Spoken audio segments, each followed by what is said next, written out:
Breaking tonight, London Bridge on lockdown after an attack. Police on scene tonight after a van veers into a crowd of people. We're following the developments.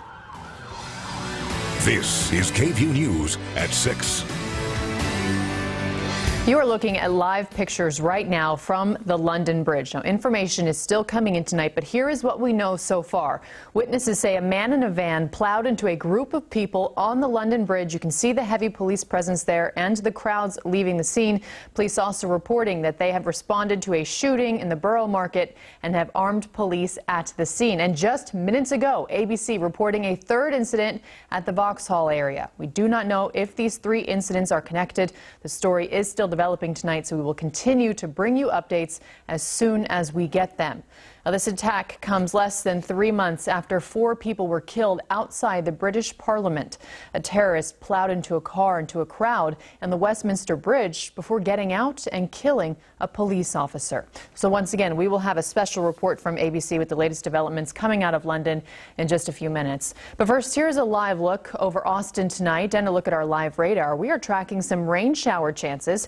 Meteorologist Nathan Gogo in the Storm Center tonight with the latest. Nathan? Hey, and Chris, some of those storms on the strong side, especially moving into Travis and towards Williamson County. Here's what it looks like on radar. A couple batch of storms. The one, as you can see, pushing east towards Travis County, Williamson County, and a couple out to the hill country. We'll get to this one first because this one will impact the most people in our viewing area. This one heading towards the Lake Travis area, Steiner Ranch in Leander and Cedar Park. It is not severe, but we are seeing a whole lot of lightning with this heavy rainfall and possibly even some small hail. Here's what it looks like off towards Gillespie County in the hill country. Just a couple little thunderstorms again moving to the east. Recorded highs today anywhere from the 80s to lower 90s.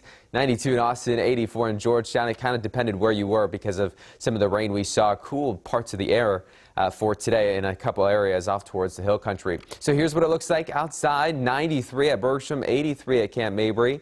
And temperatures for tonight going to be dropping into the lower 70s. Rain likely, more thunderstorms, and for tomorrow as well. We'll check out the hour-by-hour forecast and full weather in a few minutes. Chris. All right, thank you, Nathan. An alert tonight from the Lower Colorado River Authority, or the LCRA. Water could soon be flowing over the spillway at Inks Dam. This is out near Lake Buchanan. That dam does not have floodgates, so the LCRA is alerting people to take action to protect them and any property that could be affected. Again, this Inks Dam. And all new at 5, the body of a swimmer who went under at Lady Bird Lake has been recovered. This happened around 7 this morning. Austin police tell us a couple was on the First Street Bridge overlooking the lake when a woman's purse fell in. The man ran down to the shore and jumped in to retrieve it. And at some point, he went under and never resurfaced. Austin Travis County EMS says that man is in his 30s, but his identity has not been released yet. Marches and rallies across the country today. The Paris Accord would be a disaster for the United States. President Trump supporters stood in front of the White House defending this week's withdrawal from the Paris Climate Agreement. But they were outnumbered by the protesters at the March for Truth rally in the shadow of the Washington Monument. Protesters rallying against the administration and the president's decision this week. And that March for Truth rally was a nationwide movement and included here in Austin. KVUE's Nicole Rosales was there as city and civic leaders spoke to the community about how real change can be made. A lot of things may have changed last November, but one thing that did not change is who we are in Austin, Texas. Mayor Steve Adler leading the Austin March for Truth on Saturday, part of a bigger movement in more than 140 cities, all demanding action from government leaders. There are more allegations of misdeeds in the Trump administration. It's going deeper and deeper, and I don't feel like we're getting the whole story. The main concerns: denying climate change, Social Security benefits, and health care coverage. Dana Mills says she doesn't want to see these things digress. I'm old enough to remember that, and I am not going back. Many of these marchers are also calling for an independent commission to investigate President Trump's alleged ties to Russia. And we've got to start taking responsibility and getting these people out of office. Speakers telling the crowd they must do more than just march, like electing candidates that will break barriers.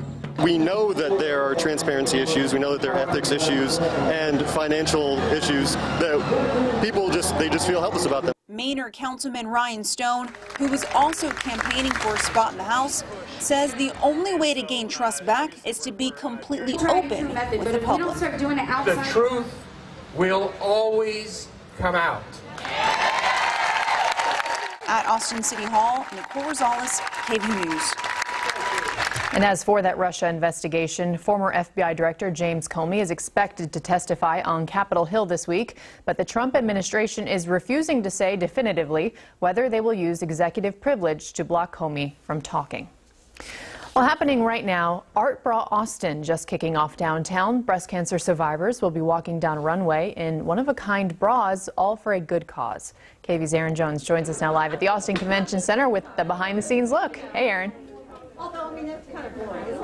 Hey Chris, yeah, and to best show you what this event is all about, you need to take a look at this green room. You can see here behind me there's a lot of women in here, more than 60, and all of them are breast cancer survivors getting ready to show off really beautiful one-of-a-kind bras with costumes to match. You can see there's really some cool designs here, all of which were created by Austin artists such as Kendra Scott and Diane Sonnenberg. Then the survivors got to pick out which ones that they wanted to wear tonight. Now, the whole point of tonight's event is to raise money for Breast Cancer Resource Center, which offers multiple services for women fighting breast cancer as well as survivors. Now, the runway show kicks off tonight at 8 p.m. and we'll have a look at all the excitement tonight on the Night Beat. For now, reporting live, Aaron Jones, KVUE News.